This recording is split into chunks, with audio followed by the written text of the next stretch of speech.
सर्व पत्रकार मंडळी माझा जय महाराष्ट्र. आपण पहिल्यांदाच आमच्या या कार्यालयामध्ये आला आहात त्याबद्दल आपण सगळ्यांचं मी या ठिकाणी अभिनंदन करतो. मित्रांनो, या ठिकाणी नगरपालिकेच्या पंचायत समितीच्या जिल्हा परिषद निवडणुकीच्या संदर्भात सगळं बोललं गेलं, त्याच्यावर मी परत बोलणार नाही. पण या ठिकाणी शेतकऱ्यांच्या ज्या काही समस्या आहेत त्या बाबतीत बोलणं आवश्यक आहे. काल भाजपने एक परिवर्तन मेळावा आयोजित केला आणि त्यामध्ये सांगितलं की बाबा मंगेश दादांनी त्यांच्या तालुक्यामध्ये संपूर्ण शेतकऱ्यांना बागायतीचं अनुदान मिळवून दिलं. म्हणजे त्यांना आमदारांना या ठिकाणी कमी लेखायचं होतं. पण या ठिकाणी मी सांगू इच्छितो की त्यांच्याकडे आता चौकडी आहे. म्हणजे मी त्यांना तांडळ चौकडी म्हणणार नाही. त्याच्यामध्ये वैशुताई आहेत, अमोल दादा आहेत, त्याच्यानंतर दिलीप भाऊ आहेत आणि आपले बळगावचे प्रतापहरी. माझं एक म्हणणं आहे की मध्यंतरीच्या काळामध्ये अतिवृष्टी झाली, शेतकऱ्यांचं फार मोठं नुकसान झालं, पण या चारही मंडळींनी एक चकार शब्द सुद्धा काढला नाही की बाबा शेतकऱ्यांना भरपाई मिळाली पाहिजे, की त्यांना अनुदान मिळालं पाहिजे. सगळ्यांनी म्हणजे मुख्याची भूमिका घेतली.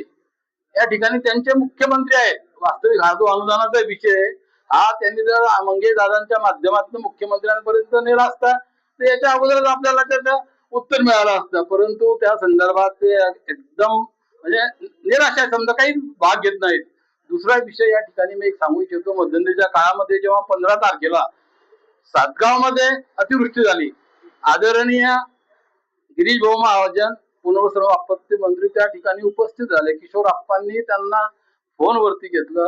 त्यांनी सांगितलं किशोरप्पांनी की या ठिकाणी प्रचंड नुकसान झालेलं आहे. गिरीश भाऊ बोलले की तुम्ही तहसीलदार साहेबांकडे फोन द्या. स्पीकर फोन ऑन होता आणि त्या ठिकाणी गिरीश भाऊंनी सांगितलं की त्यांना आपण 1 लाखापर्यंत मदत करू. पण आज जेव्हा आपण बघतोय त्या लोकांना 10,000 रुपयाच्या वरती रक्कम मिळालेली नाही.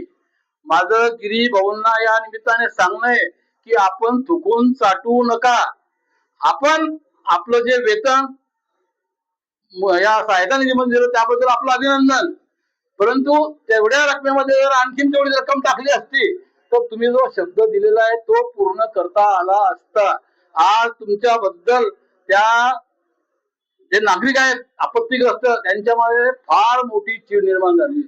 सर, दुसरी गोष्ट मी सांगू इच्छितो की ज्यांच्या जमिनी खरडून गेल्या त्यांना 47,500 रुपये रोख अनुदान आणि 3 लाख रुपये नरेगाच्या माध्यमातून द्यायचं या सरकारने कबूल केलेलं आहे.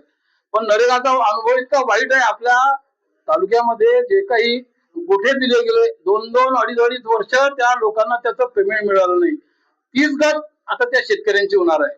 त्याच्यामुळे माझी मुख्यमंत्र्यांना या निमित्ताने विनंती राहील की त्यांना कमीत कमी हेक्टरी 5 लाख रुपये अनुदान द्या. त्याचं 50% आता द्या आणि 50% नंतर द्या 1 महिन्याच्या अंतराने. ज्यांच्या विहिरीमध्ये गाळ गेलाय त्यांना फक्त 30,000 रुपये या शासनाने देऊ केलेले. 30,000मध्ये 5 फूट सुद्धा गाळ निघणार नाही. त्या विहिरी कमीत कमी 40, 50, 60 फूट खोल आहेत. तर या ठिकाणी त्याची रक्कम सुद्धा 1 लाखापर्यंत न्यावी. कारण की म्हणजे गाळ काढण्यापेक्षा नवीन विहीर केलेली परवडते असं एक शेतकरी म्हणून मी आपल्याला या ठिकाणी सांगू इच्छितो. वस्तुस्थिती आहे. ज्यांची गुरं वाहून गेली त्या म्हशीवाल्यांना 37,500. अरे 1 लाखाच्या खाली म्हैस येत नाही. त्याच्यामध्ये म्हणजे किशोरप्पांचं मी अभिनंदन करतो की त्यांनी पहिल्याच मीटिंग मध्ये शासनाला विनंती केली होती की NDRFचे जे काही निकष आहेत त्याच्यात तिप्पट भरपाई द्यावी. म्हणजे बरोबर 1 लाखाच्या आसपास ती रक्कम येत होती. अजूनही वेळ गेलेली नाहीये. सरकारने हे जे काही नुकसानग्रस्त आहेत त्यांना वाऱ्यावर सोडू नये, त्यांचा तळतळाट घेऊ नये. हा तळतळाट येणाऱ्या जिल्हा परिषद, पंचायत समिती आणि नगरपालिका इलेक्शन मध्ये तुम्हाला लागल्याशिवाय राहणार नाही. याची आपण सगळ्यांनी नोंद घेऊ. एवढं बोलतो, या ठिकाणी थांबतो. जय हिंद, जय महाराष्ट्र. भारतीय जनता पार्टी पक्षानं प्रवेश मेळावा घेतला घेणार आहेत का? मग आमची प्रश्न